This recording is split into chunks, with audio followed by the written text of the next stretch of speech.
Hey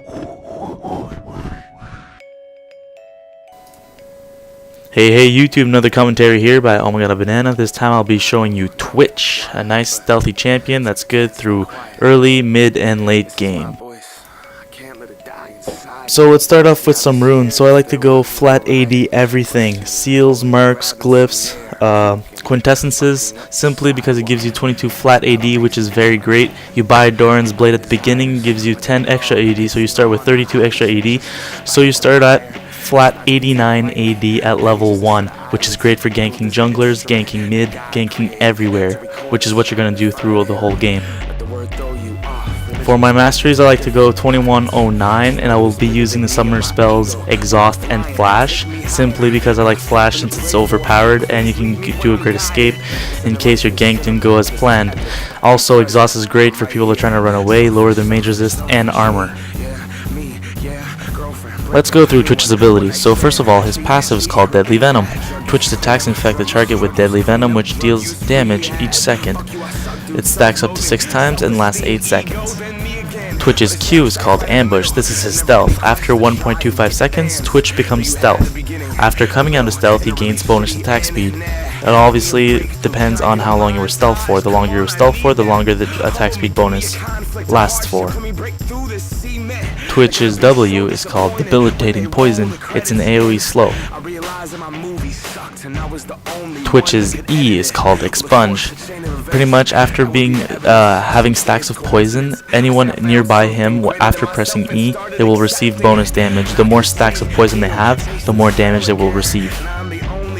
And finally, Twitch's ultimate is called Spray and Pray. This used to be his bread and butter. Unfortunately, he got nerfed, but he's still good.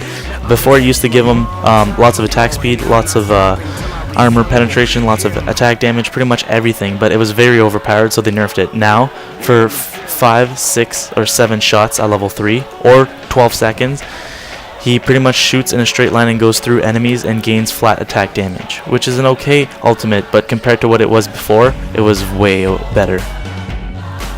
For the ability sequence, I like to go Ambush first, then put a point in Expunge, then put another point in Ambush, and then put a point in Debilitating Poison. The reason I like to max out my Ambush first is because I do not use attack speed runes. Therefore, I need the extra attack speed when I come out of my stealth. Some people like to max out their Expunge first, so they deal a lot of damage as people are running away, or have a bigger nuke, but simply I like having better attack speed since I have a lot of attack damage, right? So it's a give or take build. Some people like to max out Expunge. I'm not saying it's less good or better, I'm just saying they both work and do whatever you'd like. So let's get into some items. I have 2 builds prepared for you guys. They're both very good, but they're both very different. If there's a lot of squishies, you're going to want to go with build number 2. If there's a lot of off tanks or tanks, you're going to want to go with build number 1. Simply because build number 1 is built for more attack speed and percentage of their health and more survivability. Build number 2 is more to do a lot of nuke damage, but at the end they're both really great and they both really work. I've used both all the time. It just really depends in game what you're going to decide depending on their team composition. So build number 1. So the differences between build number 1 and build number 2, as you can see at the bottom, they have both different boots. This simply because I like to go boost of mobility with the first build, since the Phantom Dancer is not in the first build. The Phantom Dancer will give you the movement speed as the same that you would have in build number 1. There's more attack speed in build number 1 than build number 2, simply because there's not much attack damage, but it's more on hit effects, such as the slow of Frozen Mallet, the Madred's percentage of their max health, and the Wit's End magical damage every hit. The build number 1 is way more survivable than the build number 2, because build number 1 is Frozen Mallet, which gives you 700 health, and Banshee's Veil, which gives you mage resist. The Wit's End gives you mage resist, and the Banshee's Veil gives you health.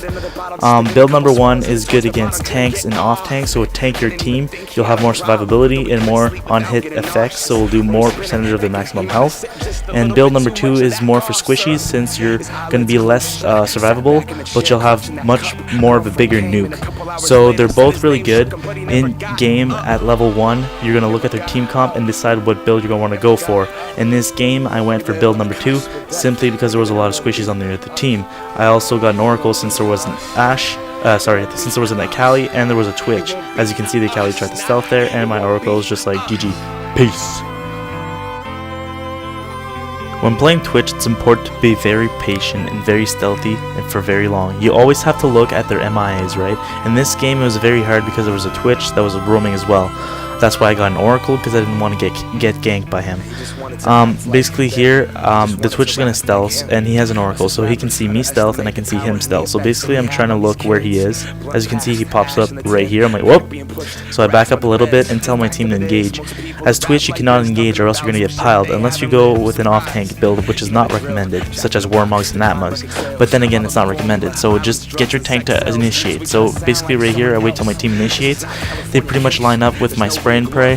I finish off the Twitch and basically do a lot of damage to Jax, and they all laugh. Our team wins the team fight, and now we can push. As you can see here, I was a little late in the team fight. I'm from top going to mid. It's your job to mop up the kills, but don't be too late. Like right here, I'm lucky my team wasn't bad, but in a real game there, our team would probably lost the team fight and I would have been useless. So watch out when you're playing Twitch. Don't be useless. Don't just stay there till the end and then just be useless. Like, try to have the perfect timing and just enter that team fight and kill the main carry. Most of the time it's going to be a range 80 carry in the back, like doing stuff, sniping people. Just pick them off one by one. So let's study this clip. So right here, we just finished the turret. I was Twitch, and my friend in mid was Poppy. So basically, I'm going to go in the back pretending I'm leaving and then stealthing. Poppy is very low health, she has a quarter health, and the Singe is full health and half mana, which means Singe has enough mana to kill Poppy. But obviously it's a trap since Poppy is staying and pretending like she's farming. But Poppy needs to go to the side and tackle Singe to the side to stun him, but he's not doing a great job of positioning, so I have to engage. He flings me, and then she flashes, puts him against the wall, and we pick up an easy kill. This was a very good job on Poppy's part since she had to bait him without dying. So when you're playing Twitch, early game, when you look at the other team, you look if there's a jungler. I see there's a gangplank, and thinking of the champion depending who it is, you can pretty much guess where they're going to start. Since it's gangplank, it's either going to be at double golem or wolves. He's not going to start at blue unless he hits a very hard leash, which is very doubtable since it's not a ranked game. So I'm like, alright, he's probably going to be at wolves. So I tell my friends in chat, well, I was actually on Skype, to go to wolves and support me because I'm going to gank the gangplank. So basically here, Shaco as OMG is going to go check the other bush, and I'm going to go look at the blue with my stealth.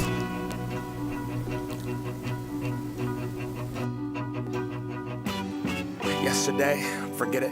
Tomorrow is nada. The present is right here through the breath. Watch. So here I go. I activate my stealth, look in the bush because I didn't know where they were. They were might be waiting in this bush, and then I get here. Gives me enough time to look. I see gangplank. I wait till my teammates arrive. Shaco comes.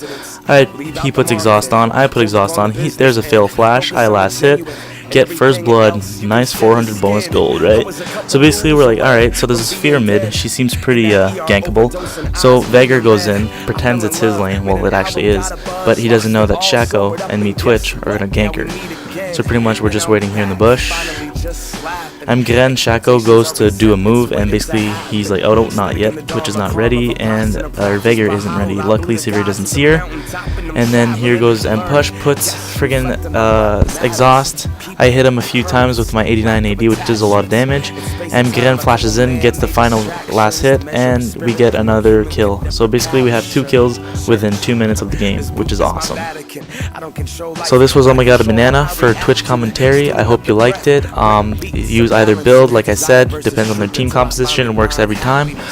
If you have any questions, just comment, inbox me. If you want to see more, please subscribe. It's going to help me grow this channel, and have a nice day.